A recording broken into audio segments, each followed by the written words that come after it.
Assalamualaikum warahmatullahi wabarakatuh. Saya Rista Nifta Padilla, NIM 2020604072 dari Prodi Manajemen Zakat dan Wakaf 2, Fakultas Ekonomi dan Bisnis Islam, kuliah di UIN Nurdan Fatah, Palembang. Baiklah, langsung saja. Di sini saya akan membahas mengenai Quran Surah Al-Baqarah ayat 267 dan Quran Surah Ali Imran ayat 92. Baiklah, langsung saja. Quran Surah Al-Baqarah ayat 267 yang berbunyi, A'udzu billahi minasyaitonir rajim. Bismillahirrahmanirrahim.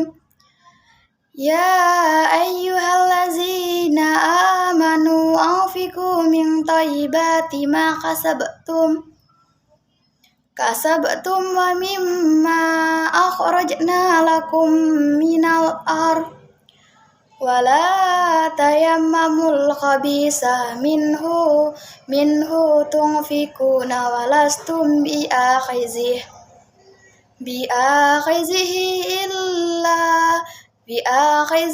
illa an tu'midu fih wa'lamu annallaha ghaniyyun hamid. Yang artinya, wahai orang-orang yang beriman, infakkanlah sebagian dari hasil usahamu yang baik-baik dan sebagian yang telah diberikan di muka bumi ini. Dan janganlah kamu memilih yang buruk untuk kamu keluarkan, sedangkan dirimu sendiri tidak mau mengambilnya, melainkan dengan memincingkan mata enggan terhadapnya. Dan ketahuilah, Allah Maha Kaya lagi Maha Terpuji. Baiklah, selanjutnya Quran Surah Ali Imran ayat 92 yang berbunyi, A'udzu billahi minasyaitonir rajim. Bismillahirrahmanirrahim. Lan tanalul birra hatta tunfiqu mimma tuhibbun. Wa ma tunfiqu min syai'in fa innallaha bihi alim. Yang artinya, kamu tidak akan meraih kebajikan sebelum kamu menginfakkan sebagian harta yang kamu cintai. Dan apapun yang kamu infakkan tentang hal itu, sesungguhnya Allah Maha mengetahui. Baiklah, dari kedua surat tersebut di sini saya akan menjelaskan mengenai penafsiran surah Ali Imran ayat 92. Quraisy Shihab mengatakan ayat ini menegaskan bahwa tidak akan meraih kebaikan sebelum kalian menginfakkan sebagian harta yang kalian cintai. Dan apa saja yang diinfakkan dan apa saja yang kalian infakkan, maka sesungguhnya Allah Maha mengetahui. Anjuran untuk berinfak kepada Allah Subhanahu wa Ta'ala, apa itu disukai, mencampurkan yang disukai dan tidak disukai, itu pun dapat ditoleransi, tetapi itu bukan cara yang terbaik untuk meraih kebajikan yang sempurna. Dalam kitab Tanwir Al-Miqbas menjelaskan makna Lan tanalul birrah, yang artinya sesekali kalian akan meraih kebaikan, yakni segala yang ada di sisi Allah Subhanahu wa Ta'ala yang berupa pahala, kemuliaan, dan surga hanya dapat diraih melainkan kalian menginfakkan sebagian harta kalian yang dicintai. Menurut pendapat lain, makna Lan tanalul birrah berarti kamu tidak akan pernah sampai pada ketawakalan, dan ketakwaan. Selanjutnya, kata hatta tunfiqu mimma tuhibbun wa ma tunfiqu min syai'in, yang artinya sebelum kalian menginfakkan harta yang kalian cintai, dan apa saja yang kalian infakkan, yakni harta benda. Selanjutnya, fa innallaha bihi, yang artinya maka sesungguhnya Allah kepadanya dan kepada niat kalian. Selanjutnya kata alim, yang artinya pasti mengetahui. Apakah bertujuan untuk mengharapkan ridhonya Allah Subhanahu wa taala atau demi mendapat pujian dari orang lain.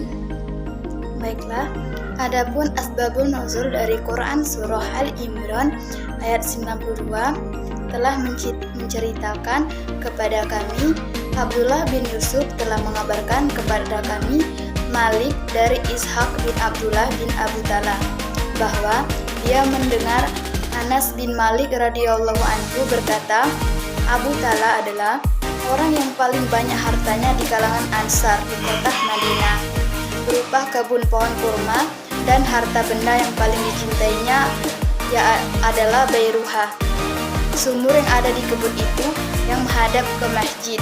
Dan Rasulullah SAW sering memasuki kebun itu dan meminum airnya yang baik tersebut. Berkata Anas, ketika turun firman Allah Ta'ala Quran surah Ali Imran ayat 92 yang artinya, kamu sesekali tidak akan sampai kepada kebajikan itu, kebajikan yang sempurna, sebelum kamu menafkahkan sebagian harta yang kamu cintai. Abu Talha mendatangi Rasulullah SAW.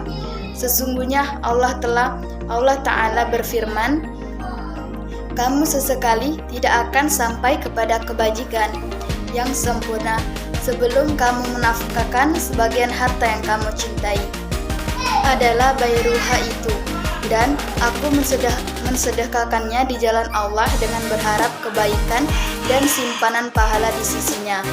Maka ambillah wahai Rasulullah sebagian petunjuk Allah kepadamu. Dia Anas berkata, maka Rasulullah SAW bersabda, wah, inilah harta yang menguntungkan, inilah harta yang menguntungkan. Sungguh aku sudah mendengar apa yang kamu niatkan, dan aku berpendapat sebaiknya kamu sedekah buat kerabatmu. Maka Abu Talha berkata, aku akan melaksanakan, wahai Rasulullah. Maka Abu Talha membagi untuk kerabatnya dan anak-anak pamannya. Hadis ini juga dikuatkan oleh Rauh dan berkata, Yanah bin Yahya dan Ismail dari Malik, pahalanya mengalir terus. Hadis tersebut menurut hasil ijma ulama termasuk dalam kategori hadis sahih, sehingga bisa dijadikan hujah. Hadis ini tercantum dalam kitab Sahih Bukhari dengan nomor 3368 dan kitab Fathul Bari dengan nomor 1461. Baik, inilah yang bisa dapat saya sampaikan. Lebih dan kurang saya mohon maaf. Kepada Allah saya mohon ampun. Saya akhiri dengan ucapan wabillahi taufiq wal hidayah. Wassalamualaikum warahmatullahi wabarakatuh.